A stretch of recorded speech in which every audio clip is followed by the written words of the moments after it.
जय हिंद दोस्तों, मैं योगेंद्र तिवारी स्वागत करता हूं योगेंद्र टाइम्स पर। दोस्तों, आज वीकली करंट अफेयर के विशेष सेशन में हम जानेंगे 1 से 9 जनवरी तक की घटनाओं के बारे में। ये सेशन आपके लिए यूपी पीसीएस 2021, आरओ 2021, ईपीएफओ या एनडीए सीडीएस, साथ ही साथ अगर सुपर टेट वगैरह की तैयारी में भी लगे हैं आप, जहां पर भी करंट अफेयर के सेक्शन इम्पॉर्टेंट हैं, वहां पर यहां से प्रश्न बनने की पूरी संभावना है। इसलिए इस पूरे सेशन को केयरफुली तरीके से आप नोटिस करें और नोट डाउन करने की कोशिश करें। आइए शुरू करते हैं आज की सेशन को। हाल ही में एक रिपोर्ट के माध्यम से दावा किया गया है कि भारत दुनिया की सबसे बड़ी 5वीं अर्थव्यवस्था बनने जा रहा है। यहाँ से संबंधित प्रश्न आपसे बन सकते हैं कि भारत किसको पछाड़ के 5वें नंबर पे जाएगा, पहले स्थान पर कौन होगा, साथ ही साथ वर्तमान में भारत का क्रम क्या है, और ये भी पूछा जा सकता है कि इस रिपोर्ट को किसने जारी किया है। तो आइए इन सभी प्रश्नों के समाधान हेतु इस विषय पर चर्चा करते हैं। हाल ही में CBER द्वारा जारी एक रिपोर्ट में कहा गया है कि भारत 2025 तक ब्रिटेन को छोड़ते हुए 5वीं सबसे बड़ी अर्थव्यवस्था बन जाएगा। ध्यान देने योग्य बात यह है कि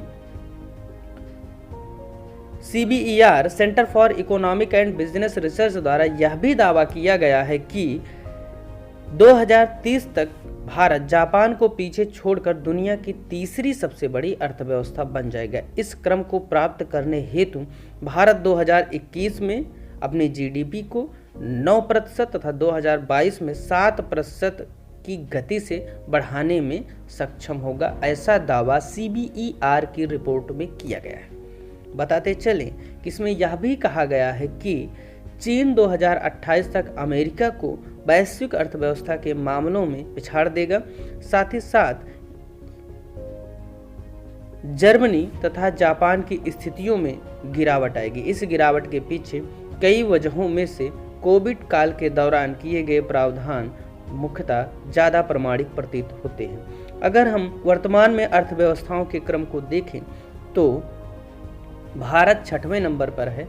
इससे पहले की 5 अर्थव्यवस्थाएं इस प्रकार हैं: अमेरिका, दूसरे पर चीन, तीसरे पर जापान, चौथे पर जर्मनी तथा 5वें पर ब्रिटेन है। तो इस क्रम को आप याद रखिएगा, ये बहुत ही महत्वपूर्ण डाटा है। ऐसे समय में जब कोविड-19 चाइनीज वायरस के चलते भारत ही नहीं वरन पूरी दुनिया में एक ऐसा माहौल बना है कि इकोनॉमी एकदम धंसती जा रही है, एक संकुचन की स्थिति क्रिएट हुई है, तो इससे बाहर आने में एक पॉजिटिव मोड के रूप में यह काम करेगा।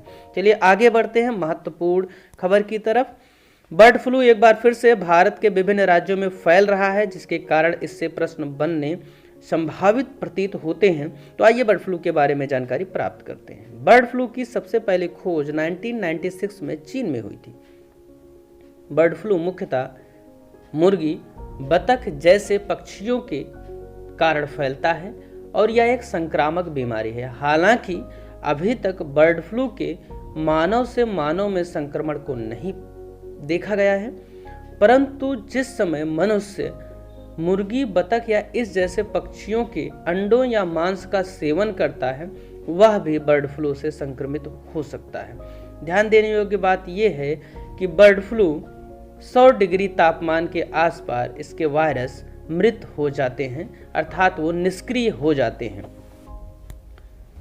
आगे बढ़ते हैं। बर्ड फ्लू के लगभग 12 प्रकारों में से सर्वाधिक शक्तिशाली H5N1 होता है। इसका एक दूसरा प्रमुख प्रकार H7N9 है। ध्यान देने योग्य बात यह है कि बर्ड फ्लू के मामले अभी मनुष्यों में पाए जाने के लक्षण नहीं दिखाई दिए हैं, इसी कारण से थोड़ा ये राहत का विषय है। परंतु यहाँ ध्यान देने योग्य बात यह है कि आपसे एग्जाम के हिसाब से बर्ड फ्लू का फार्मूला पूछ सकता है, तो आप H5N1 लगाएंगे, क्योंकि यही बर्ड फ्लू का मुख्य प्रकार है। इसको आप थोड़ा सा ध्यान में रखिएगा। चलिए आगे बढ़ते हैं अगली खबर की तरफ। स्कॉटलैंड एक बार फिर से चर्चा में है, जो कि ब्रिटेन, यूके का एक महत्वपूर्ण हिस्सा है।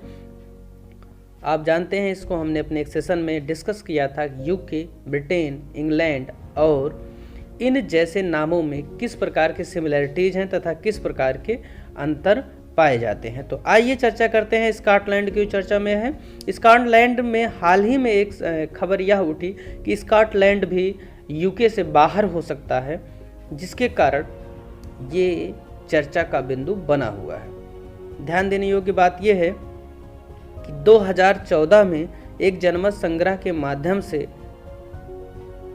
स्कॉटलैंड द्वारा यह प्रदर्शित किया गया था कि स्कॉटलैंड यूनाइटेड किंगडम ब्रिटेन का हिस्सा बना रहेगा।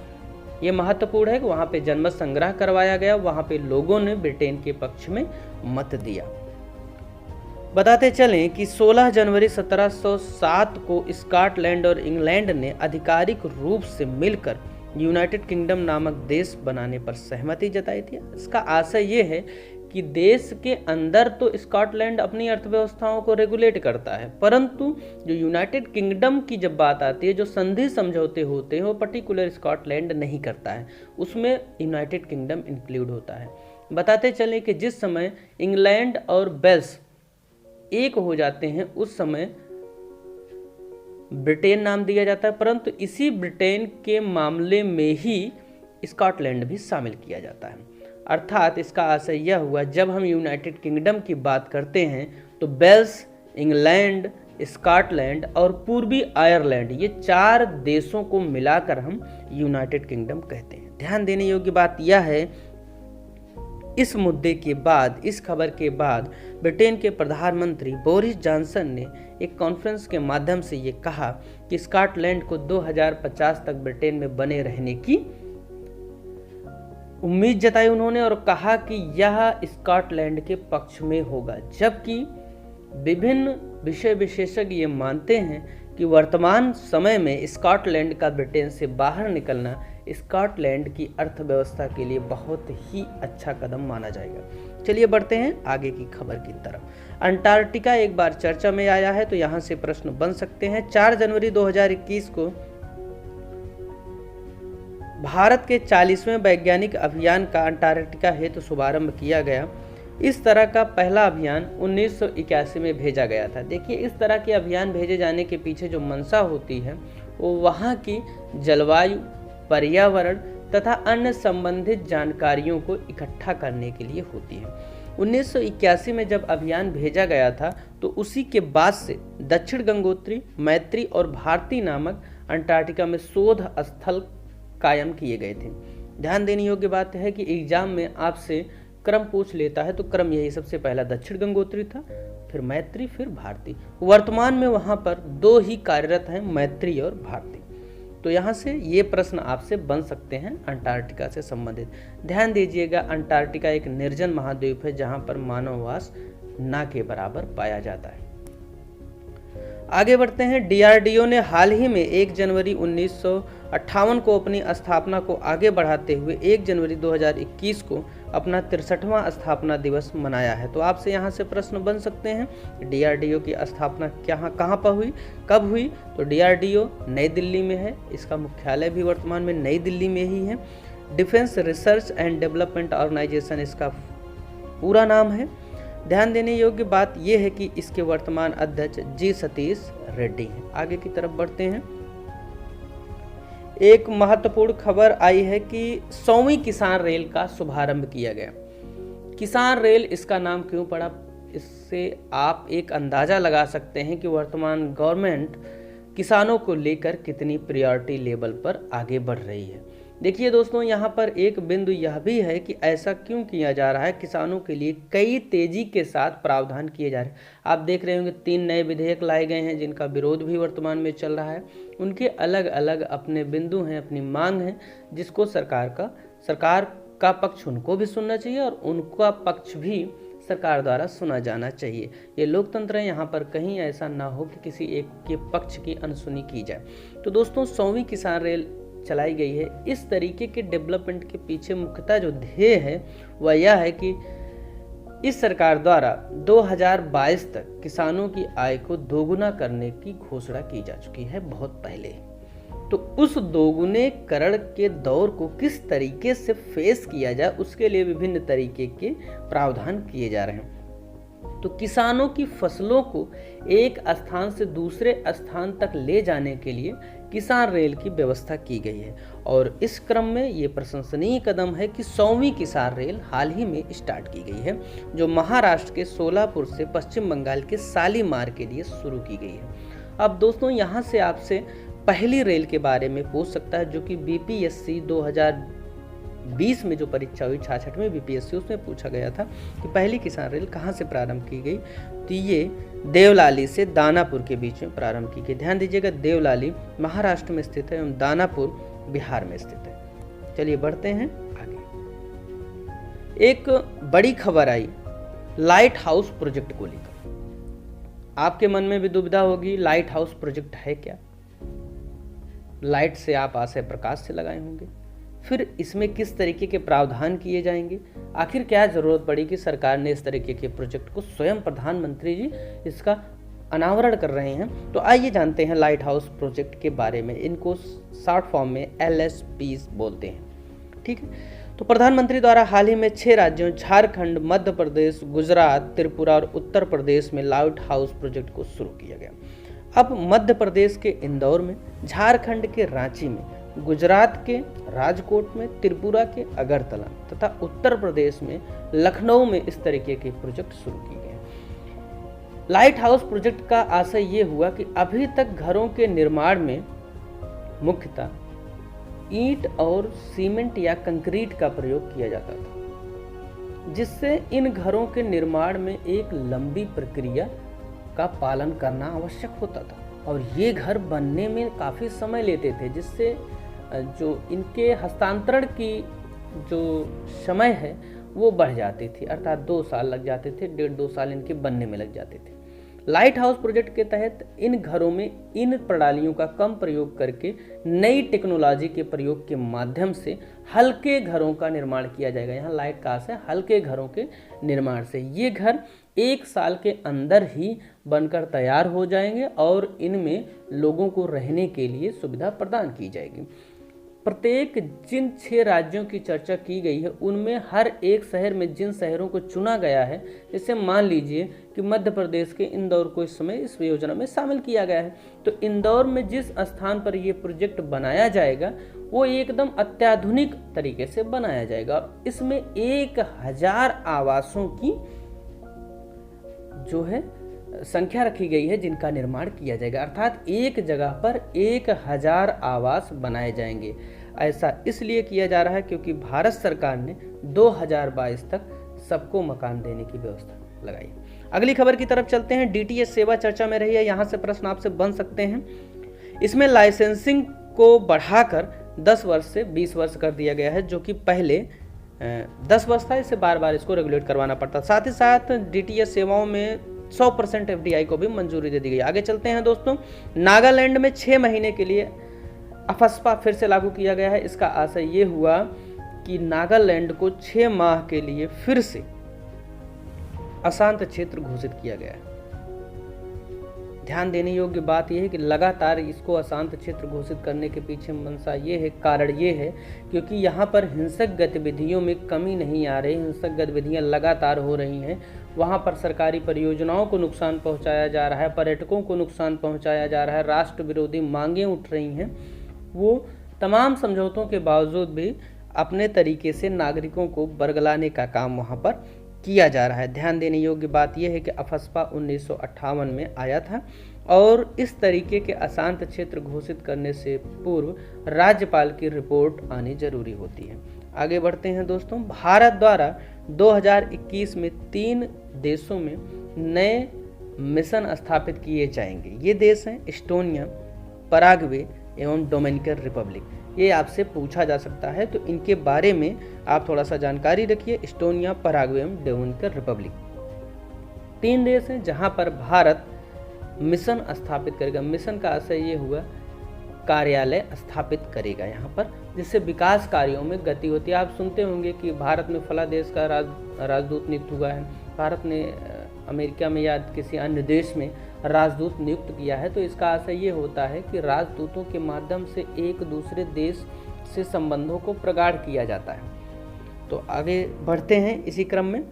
प्रधानमंत्री नरेंद्र मोदी द्वारा सेहत योजना का शुभारंभ किया गया है। तो आपसे पूछ सकता है, सेहत योजना जैसा कि नाम से ही स्पष्ट है, ये स्वास्थ्य से संबंधित है। जिस तरीके से प्रधानमंत्री जन आरोग्य योजना है उसी तरीके से सेहत योजना है, बशर्ते सेहत योजना सिर्फ और सिर्फ जम्मू कश्मीर के लोगों के लिए है। याद रखिएगा, इसमें बिहार क्वेश्चन में यहाँ से प्रश्न बना था बीपीएससी में कि ये जो यूपीपीसीएस में क्वेश्चन ये बना था 2020 में कि जो ये प्रधानमंत्री जन आरोग्य योजना है ये 5 लाख रुपए प्रति परिवार देती है, ना कि प्रति व्यक्ति। तो इस बात को दिमाग में रखिएगा आप थोड़ा सा। और सेहत योजना याद रखिएगा जम्मू कश्मीर के लिए शुरू की गई। चलिए आगे बढ़ते हैं। पश्चिम बंगाल द्वारा बाघों को रेडियो कॉलर लगाने की योजना है। तो आपसे पूछा जा सकता है, हाल ही में रेडियो कॉलर लगाने की योजना किसमें शुरू की गई? बाघों में, चीतों में, तेंदुओं में, ऊद बिलाव में, कुछ भी वो पूछ सकता है। तो आपको क्या था ना, बाघों में ये योजना शुरू की गई है। और किसने शुरू की है? पश्चिम बंगाल ने। किसके साथ? World wide fund for nature India के साथ, WWF इंडिया के साथ इस योजना को शुरू किया गया है। साथ ही साथ एक घोषणा और इसने किया है पश्चिम बंगाल ने कि 23 जनवरी को देश नायक दिवस के रूप में मनाया जाएगा। देश नायक अर्थात सुभाष चंद्र बोस का जन्म 23 जनवरी 1897 को हुआ था, इसीलिए यह घोषणा की गई है। आगे बढ़ते हैं दोस्तों। Freight business development portal launch किया गया है रेल मंत्रालय द्वारा। अब फ्रेट बिजनेस डेवलपमेंट पोर्टल किसके द्वारा लॉन्च किया गया, ये प्रश्न बन सकता है। रेल मंत्रालय द्वारा। रेल से संबंधित कई इस तरीके के नए अनाउंसमेंट्स हुए हैं। आपसे ये भी पूछा जा सकता है कि फ्रेट बिजनेस डेवलपमेंट पोर्टल है क्या। तो ये दोस्तों मालगाड़ियों की वास्तविक स्थिति का पता लगाने के लिए सहयोगी होगा। ये मदद पहुंचाएगा कि आप इस मालगाड़ी में अगर सामान रखें तो ये मालगाड़ी अभी तक कहाँ तक पहुंची है। अभी तक फिलहाल जो सार्वजनिक रूप से उपलब्ध संसाधन है वो यात्री रेलगाड़ियों के बारे में ही हमें सूचना प्रदान करते हैं। चलिए अगली खबर की तरफ बढ़ते हैं। एलॉन मस्क दुनिया के सबसे अमीर व्यक्ति। आप एलोन हैं, आप दुखी हैं, वो एलॉन मस्क है, दुनिया का सबसे अमीर व्यक्ति बन गया है। ब्लूमबर्ग मिलेनियर इंडेक्स ने ये सूची जारी की है जिसमें एलॉन मस्क ने जेफ बेजोस को पीछे छोड़ते हुए, जो कि अमेजन के संस्थापक हैं, पहला स्थान प्राप्त किया। बताते चलें कि एलॉन मस्क की 2 कंपनियां आपसे पूछा जा सकता है, टेस्ला और स्पेस एक्स, जबकि जेफ बेजोस अमेजन के संस्थापक हैं। आगे बढ़ते हैं। कर्नाटक द्वारा 1000 प्रशिक्षित नर्सों को ब्रिटेन में तैनात किया जाएगा स्वास्थ्य कार्यों के लिए। आपसे क्वेश्चन यहाँ से पूछा जा सकता है कि हाल ही में किस भारतीय राज्य ने ब्रिटेन में 1000 नर्सों की तैनाती की है? कर्नाटक राज्य ने। कर्नाटक से संबंधित कई प्रावधान नए नए तरीके से किए जाते हैं। भारतीय संविधान में 371 जे के तहत कर्नाटक से संबंधित विशेष प्रावधान किए गए हैं। इस बात को आप याद रखिएगा। किसान फसल राहत योजना झारखंड द्वारा शुरू की गई है। आपको एक बात मैंने झारखंड के बारे में इसके पहले बताई थी कि झारखंड में ही लाइट हाउस प्रोजेक्ट के तहत रांची शहर को सिलेक्ट किया गया है। आप क्वेश्चंस को ऐसे जोड़ते रहें तभी आपका ये एक सीरीज तैयार हो पाएगी जिससे आप करंट अफेयर को बहुत आसानी से कर पाएंगे। और डेली करंट अफेयर कदापि ना पढ़ें। अगर आप पढ़ रहे हैं तो रुकें, क्योंकि 1-2 घंटे का डेली करंट अफेयर पढ़ने का आशय हुआ आप कहीं न कहीं अगर डेली की 20 भी घटनाओं, क्योंकि मैंने देखा है कि 20 घटनाएं बताई जाती हैं, आप 20 घटनाओं को अगर पढ़ेंगे तो उनकी संख्या बहुत ज़्यादा हो जाएगी। इसीलिए वीकली करंट अफेयर लेके आते हैं जिससे आप सप्ताह भर की प्रमुख खबरों को आप सुन सकें, नोट डाउन कर सकें, समझ सकें। और अगर आपको किसी तरीके की समस्या आ रही है तो आप हमें कमेंट करके पूछ भी सकते हैं या मेल करें yogendratimes@gmail.com पर। चलिए अगली खबर की तरफ बढ़ते हैं। कृषि संजीवनी वैन शुरू की गई है कर्नाटक द्वारा। ये पानी और मिट्टी की टेस्टिंग की जाएगी जिससे किसानों की मदद की जा सके। वर्तमान में जो फसलों के लिए सबसे महत्वपूर्ण बिंदुओं के रूप में कृषि वैज्ञानिकों द्वारा शामिल किया जाता है वो पानी और मृदा ही है। याद रखिएगा, आप जिस तरीके के पानी में उगी हुई सब्जी का सेवन करेंगे आपकी हड्डियां और आपका शरीर उसी तरीके का होगा। ठीक वैसा ही मामला है कुछ कि जिस तरीके के संस्कारों में आप पले बड़े होंगे उसी तरीके का आपका व्यक्तित्व होगा। तो सब्जियों पर भी ध्यान देने योग्य बात है। आप सब्जियां जब भी खाएं, खरीदें तो आप ध्यान रखें कि वो सब्जियां स्वच्छ हों। स्वच्छ होने का मतलब क्या है? उनके चेहरे पर अलग तरीके की लाइट हो, बिना क्रीम के। आगे बढ़ते हैं दोस्तों। लद्दाख में मौसम विज्ञान केंद्र की स्थापना की गई है। यह हिमालयी क्षेत्र में स्थापित होने वाला दूसरा मौसम विज्ञान केंद्र की शाखा है। पहला अरुणाचल प्रदेश में इस तरीके का कदम उठाया जा चुका है। तो आपसे पूछ सकता है ये क्वेश्चन घुमा कर भी कि मौसम विज्ञान केंद्र की स्थापना हिमालयी क्षेत्रों में सबसे पहले कहाँ की गई, तो अरुणाचल प्रदेश में की गई। वर्तमान की बात करेगा तो लद्दाख में की गई है, इस बात को आप ध्यान रखिएगा। लद्दाख एक केंद्र शासित प्रदेश है। आगे बढ़ते हैं। लाइनेक्स LYNX U2 चर्चा में है, क्या है आपसे पूछा जा सकता है, तो आइए इसके बारे में जानकारी लेते हैं। रक्षा मंत्रालय द्वारा भारत इलेक्ट्रॉनिक लिमिटेड के साथ 10 Linux U2 gun fire control system की आपूर्ति हेतु समझौता किया गया है। तो आपसे पूछेगा लाइनेक्स U2 क्या है, ये गन फायर कंट्रोल सिस्टम है। किसके साथ समझौता हुआ है, electronic limited, Bharat electronic limited के साथ ये समझौता हुआ है। किसने किया इस तरीके का समझौता, रक्षा मंत्रालय ने किया। चलिए आगे बढ़ते हैं, आशा करते हैं आपको समझ में आ रहा होगा। थल सेना प्रमुख मनोज मुकुंद नरवणे को दक्षिण कोरिया द्वारा गार्ड ऑफ ऑनर दिया गया है। एक सम्मान है वहाँ का कि भारत के थल सेना के प्रमुख के प्रति जो उन्होंने व्यक्त किया है, मनोज मुकुंद नरवणे हैं ये सम्मान पाने वाले, दक्षिण कोरिया ने दिया है। बहुत ही महत्वपूर्ण ये बिंदु है। लुईस हैमिल्टन को क्वीन एलिजाबेथ द्वारा नाइटहुड सम्मान दिया गया है। ये नाइटहुड सम्मान वहाँ के नागरिकों को दिया जाने वाला सबसे बड़ा सम्मान है। आप समझ रहे हैं, इंग्लैंड की बात हो रही है जब क्वीन लग गया नाम के सामने, तभी क्वीन एलिजाबेथ ने किसको दिया है, लुईस हैमिल्टन को दिया है। आगे बढ़ते हैं। रिलायंस इंडस्ट्रीज पर 40 करोड़ का जुर्माना लगाया गया, चर्चा में रहा ये। तो 40 करोड़ का जुर्माना लग रहा है रिलायंस पर, लेकिन लगा कौन रहा है, सेबी। तो सेबी से प्रश्न आपको बन सकता है कि सेबी की स्थापना 12 अप्रैल 1992 को हुई थी। चलिए दोस्तों आगे बढ़ते हैं। भारत का पहला पॉलिनेटर पार्क स्थापित हो रहा है उत्तराखंड के हल्द्वानी में। उत्तराखंड इस समय समाचारों में बहुत ज़्यादा। अब आपसे क्वेश्चन ये भी पूछा जाता, पॉलिनेटर है क्या, दिमाग में आता है जैसे बताया गया कि पॉलिनेटर पार्क, तो पॉलिनेटर है क्या, जैसे तितली टाइप के जितने भी ये हैं कीट, इनको वहाँ पे क्या है, संरक्षित किया जाएगा। ठीक है। कोरोना काल के तहत भी उत्तराखंड में पहला पार्क बनाया गया था, जिम कॉर्बेट नेशनल पार्क को, जहाँ पर उनकी क्या हो रही थी, उनको वहाँ पे संरक्षित किया जा रहा था। ऐसे जानवर जिनको कोरोना से संभावना होती थी कि इनमें कोरोना के लक्षण दिखाई दे रहे हैं, एक तरीके से क्वारंटीन किया जा रहा था। तो वहाँ पे जिम कॉर्बेट पार्क को उसके लिए सिलेक्ट किया गया था। और हल्द्वानी में क्या किया गया है, पॉलिनेटर पार्क बनाया जा रहा है। ये पहला पार्क है भारत का। जिंजर प्रोसेसिंग प्लांट स्थापित किया जा रहा है, उत्तर भारत का पहला है। कहाँ स्थापित किया जा रहा है, मेघालय में। जिंजर मीन्स अदरक, अदरक की प्रोसेसिंग होगी, अदरक से जो भी चीज़ें बनाई जाती हैं वहाँ पे बनाया जाएगा मेघालय में। ध्यान देने योग्य बात है कि भारत की सकल जीडीपी का लगभग 17% के आसपास प्रोसेसिंग से प्राप्त होता है, अनाजों से प्राप्त होता है। जितने अनाज की सकल कीमत होती है उसमें से 32% हमसे प्रोसेसिंग से प्राप्त करते हैं, और आधे से ज़्यादा फल और सब्जियां हमारी सड़ जाती हैं। तो अगर प्रोसेसिंग को हम बढ़ावा दें तो प्रोसेसिंग के माध्यम से उनको लंबे समय तक हम इकट्ठा रख सकते हैं। परंतु प्रोसेसिंग में सबसे बड़ी जो समस्या आती है वेयर हाउसेस की, कि उनको इकट्ठा कहाँ किया जाए, क्योंकि किसानों के पास इस तरीके की कोई व्यवस्था नहीं। क्योंकि जिन घरों में आज भी नल से निकाल कर ठंडा पानी पिया जा रहा है, ठीक है, और तरह तरीके के ऐसे विसंगतियां हैं कि नल तो बहुत दूर की बात है, कई ऐसी जगहें हैं जहां पर पानी को लेकर इतनी किल्लत है, टॉयलेट्स की प्रॉब्लम्स हैं। सरकार के इतने प्रयासों के बावजूद, चूंकि ये प्रयास ग्राम प्रधान, बीटीओ और इस तरीके के अधिकारियों के लिए मात्र सही साबित हुए हैं, तो बहरहाल धीरे धीरे चल के सुविधाएँ जाएंगी। तो ये जो भी चीज़ें बन रही हैं धीरे धीरे, प्रोसेसिंग को जब तक बढ़ावा नहीं दिया जाएगा, अर्थात फसल का उत्पादन हो वहीं पर उनको एक अच्छा मूल्य मिले। देखा जाता है किसान 5 रुपए में उसी गोभी को बेचता है, जबकि मार्केट में जब फिर वो कंज्यूमर के पास जाती है, भले उस स्वयं किसान ही शाम को क्यों ना जाके खरीदे, तो उसको 20 रुपए का मिलता है। ये 15 रुपए का जो डिफरेंस है, इसको जितना कम कर दिया जाएगा किसानों के लिए उतना ही ज़्यादा महत्वपूर्ण होगा। चलिए दोस्तों, इसको याद रखिएगा, फूड प्रोसेसिंग बहुत ज़्यादा मायने रखती है भारत के लिए। इनसाइट टूल्स लॉन्च किए गए हैं टूरिज्म उद्योग को बढ़ावा देने के लिए। गूगल द्वारा आपसे पूछा जाता है इनसाइट टूल्स किसने लॉन्च किया, गूगल ने लॉन्च किया है। किस सेक्टर से संबंधित है, टूरिज्म सेक्टर से, पर्यटन के क्षेत्र से संबंधित है। दोस्तों इसी तरीके की जानकारी के लिए बने रहें हमारे साथ लगातार। आगे बढ़ते हैं। कर्नाटक के कोलार की गुफाओं में चमगादड़ों को बचाने हेतु एक योजना चलाई जा रही है। यहाँ पर विशेष प्रकार के चमगादड़ पाए जाते हैं, लीफ नॉट उनकी प्रजाति है।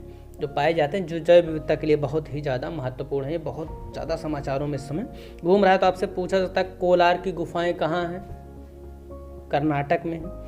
चमगादड़ की कौन सी प्रजाति पाई जाती है? लीफ नॉट नामक प्रजाति पाई जाती है। अब इसमें बहुत ज़्यादा शोध करने की ज़रूरत नहीं है, क्योंकि एग्जाम में इससे ज़्यादा नहीं पूछा जाएगा। आगे बढ़ते हैं।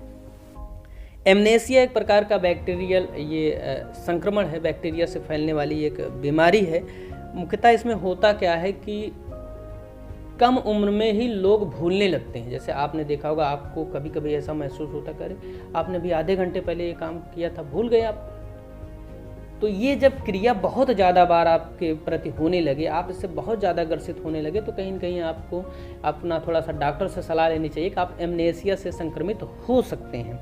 एक समय क्या होता है कि आप ज़्यादा उम्र के बाद भूलते हैं, वो एमनेसिया नहीं है, परंतु कम उम्र में ही जब आप भूलने लगते हैं तो एमनेसिया के तहत आता है। इसके मुख्य कारणों में बहुत ज़्यादा तनाव, क्योंकि भारत की वर्तमान युवा पीढ़ी को भारत के प्रधानमंत्री से ज़्यादा टेंशन रहता है, इसलिए ये अत्यधिक तनाव, अनिद्रा, स्मोकिंग, जो लोग बहुत ज़्यादा सिगरेट पीते हैं चौराहों पर खड़े होकर, उनको एमनेसिया होने की संभावना ज़्यादा होती है। अगर आप मदिरा पीते हैं तो इस तरीके की व्यसनों से अगर आप ग्रसित हैं तो आप एमनेसिया से शीघ्र ही पीड़ित हो सकते हैं। तो इस प्रकार के लक्षणों से बचें। एमनेसिया चर्चा में आपसे पूछा सकता है कि एमनेसिया किससे संबंधित है? भूलने की बीमारी है। आगे बढ़ते हैं दोस्तों।